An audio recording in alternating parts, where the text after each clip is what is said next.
Hello everyone, my name is Diane Lawrence and welcome to the second set of videos pertaining to the new Office of Early Learning Provider Portal. Well, for you to be at this step, you would have received a invitation or an email inviting you to initiate a VPK contract. In this video, we'll be focusing on the VPK contract process. First thing, sign into your account. And when you do so, you will come to your dashboard. The dashboard, you'll see certain tabs there. You'll see your name, your email address. You'll also see several items on the left-hand side. As a reminder, you will see some broadcast messages when we send them out, coalition messages for you, and further down you'll see your information, your business information, and to the right you'll see certain links that are really important.'t just I'll mention it quickly.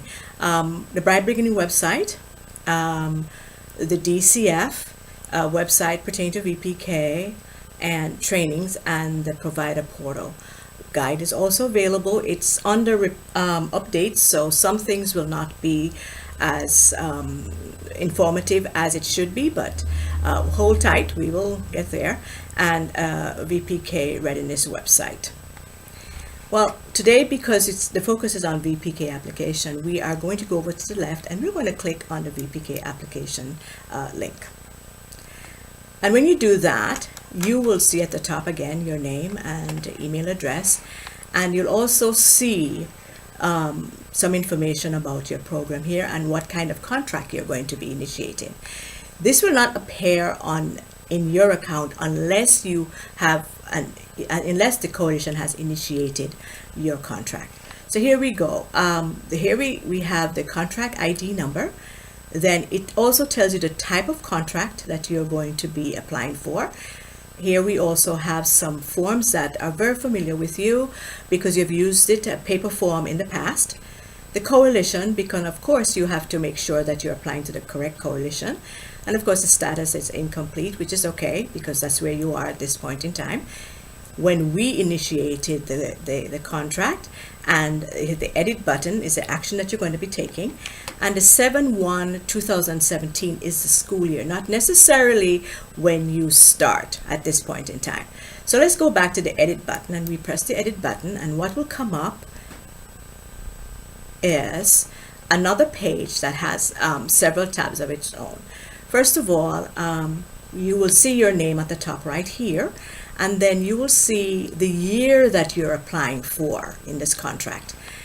The next tab would be the attendance policy, and please pay close attention to this. This is the first year that this is required. You must have your attendance policy aligned with the standards, the statutes, the rules and statutes. A copy has to be submitted to us, which you'll be doing below. You'll also have to give your parents a copy, and they have to sign off on that at enrollment, so they're aware of what that means, what your policy is. And of course, this is very important. You cannot amend this policy during the school year. So please make sure that it is correct and this is what you want to do. Please also note that you cannot charge any fee, any supplemental fee, as a requirement to enroll for VPK. The next step is to browse your computer. You'd press this browse button and you would bring up your documentation, and then you press the upload button, and then your document will appear below here. The next tab is your VPK director. Below that you'll see a blue button that says add new director. You would press that and scroll up, and then you would put the director's name, telephone number, email address, and credential type. You'd have to, there's a drop box, and then you choose which one applies. If you received a director's credential before 2006, this is what you choose. If you received your director's credential after that, you will choose a VPK director. You'd put in your certificate number, and the date was issued and the date expired. Below we did a test site here, and we can see that there's some information in there just to show where the documentation should be. So right here is your edit button where you have your paper and pencil. You press there. As you can see, we filled some stuff in so that you could see the documents that you need to upload. You have your background screening, affidavit of good moral character, credentials, and any additional documentation that the coalition would ask you to upload. You would press your browser. This would take you to your computer and your documents, and then you'd press your upload. And then you would add your director information. And because there's no information in this one, it will not close. So we'll just cancel that one. If after the fact you have something to change, this is what you would see, and then you'd press your update button. The next tab is your VPK instructors.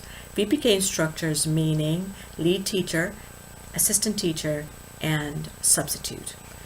Here at the top here, you'd put the teacher's name, social security number or DCF ID number, and you have a drop box here, whatever applies to the teacher, you select that. Type would be whether that teacher is a lead, an assistant teacher, or a substitute. And then here under credential, you'd again choose what applies to the teacher. And then the start date would be the very first day that the VPK begins, and the end date would be blank because that date would not be filled in until that staff member leaves or at the end of the school year. And if your teacher is certified by the public school system, you'd click that. Below we have a pre-populated example, and as you can see over on the right hand side, this is where your documents would be uploaded. Let's just open up this document so we can have a look. Here's your teacher. You have the information in, and on the right hand side there are your documents, your required documents that you need to upload. Background screening, affidavit of good moral character, credential, and any additional documentation that the coalition would require. You press your browser button, and that should take you to your computer to bring up your background screening, and then you would put in the necessary dates and upload. And then you would press your add new instructor button. Yes, and this process will be repeated for your assistant teacher and your sub. Hi, I'm Laura Woodson. I am continuing the VPK application process onto the VPK calendars tab. We do have a preloaded one that we'll discuss, but initially you would be clicking the add new calendar button, and what you will see at that point is adding the name of your calendar, and this will be an alpha letter, so your first one would start with A, and then you select your program type. So we'll be working with the fall 540-hour school year program. You will also enter your start date of your program and your end date. Below, you will list the days you will be having VPK and your start and end times. And so you would click on each day. If you are doing Monday through Friday, click each day and then enter your time also. As an example, on Mondays, this opens your start time box. Click on the clock. You will enter in, as you click on the hour number, it opens a box. Select the hour that you will start your program, such as 8, and then you will also change the minutes. For this example, we'll use 8 a.m. This will change from AM to PM, so just make sure you have the correct number there on your time. When you click outside of that box, that will enter it. And do the same process for your end date. We would start with, say, an 11 o'clock program, and then change the minutes to 00. It is at AM, and we're good for that day. You just repeat the process for each day that you're having VPK. And then we would be adding in your non-instructional, site closure, or exceptional instructional days. This would be your holidays or any days that you may be closed for other reasons. And then you do have the option with the exceptional instructional days to have outside your normal start and end times that will be shown on the calendar. As a start, if we had just entered in any day that you would click on, would bring up this window for your event of the type of exceptional day or non-instructional day. In the drop-down box, you select what type you will be entering for that date, such as a holiday or non-instructional day. You have a description field. You can enter what type of holiday or any other reason for that non-instructional day. And update. If we had our start and end dates, that would show on this calendar. I'll go ahead and move on down to show you also that this will calculate the hours as more instructional days are added and if this was completely filled out. You would not be able to add the calendar until your calculated hours do total 540. Such as this one completed down here for our example, for our calendar A, you will see it shows 540 hours, our start and end date, and it will be a 5-day-a-week program, 8 to 11 each day. In our example, you can see we do have some set up non-instructional days. We've got September 4th showing as gold as a non-instructional day with a description of Labor Day. And then we also have here on October 16th, this would be a site closure day, that is in blue, and a description of a teacher conference day, just as an example.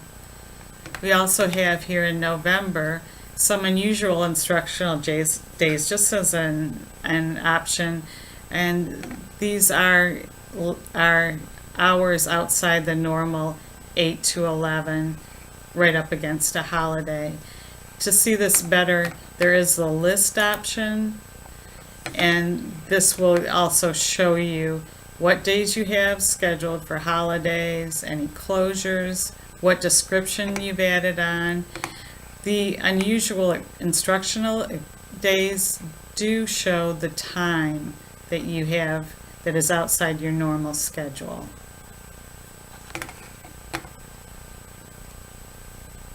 That would complete your new calendar. After you've had all your holidays, you see the 540 hours on your new calendar, and you could add the calendar.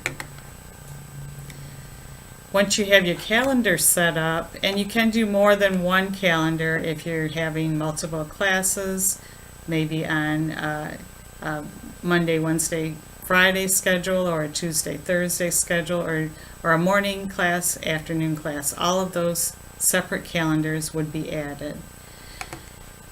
Once all calendars are added, you can move on to the VPK Classes tab.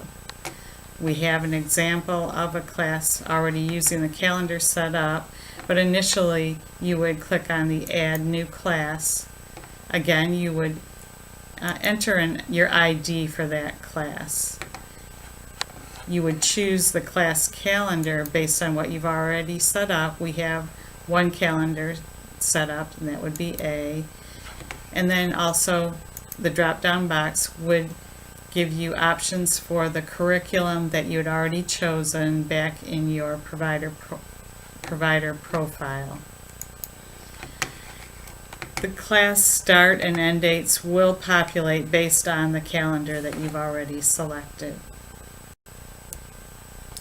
You'll also have the option of all the instructors that you have pre-populated prior to choose for that classroom and add class. Below is the completed example after it has been added, and you will see the name of that class. This one example is an 18A, your class calendar, your curriculum, your start and end date, and the instructors you have selected, and the calendar also will show here that you'll be using for that class. You'll do this for each class that you have planned to apply for. Once you have all your classes set up, your next tab will be Review tab. This will show you everything that you have entered for your application and verify that you have all necessary information. Our example here on attendance policy, you do not see a document loaded. That would be something you would need to make sure you have that document in place. That is a requirement. You are able to see for your director, you need to make sure that you have all credentials, background screening, good moral character, and transcript for each of your VPK director, and your instructors will all need all three of those supporting documents. As you can see here, no files are uploaded, so this would not be a complete application at this point. And then you will also see the calendars that you've set up. It'll give details of your days of instruction, your hours, non-instructional days. Here it also will show your site closure days and any exceptional instruction days. Below will be your classes that you have set up, and just verify that all information is correct. You will see the gold edit button in each section. If you need to go back in, you're able to click on that, bring you back into that area, click on the paper and pen icon. That brings you right in to do any updates, and then update the class. After you have completed your review, you're able to go to the final tab, the Certify and Submit. Read the Certify and Submit text, verifying that you agree that all information is correct and that you agree with all of their statements. It does note that the required documents for your instructors are listed here. And also note that after you submit and certify, this will now be back to the coalition for review. And until the coalition has approved your application and is ready to initiate a contract with you, no further changes can be made to your application. This is kind of a frozen period that you should not make any changes without notifying the coalition. So once you have verified all information, anyone that has the authority to sign for the contract would enter their name, phone number, and check that this is certified by electronic signature, and submit your application.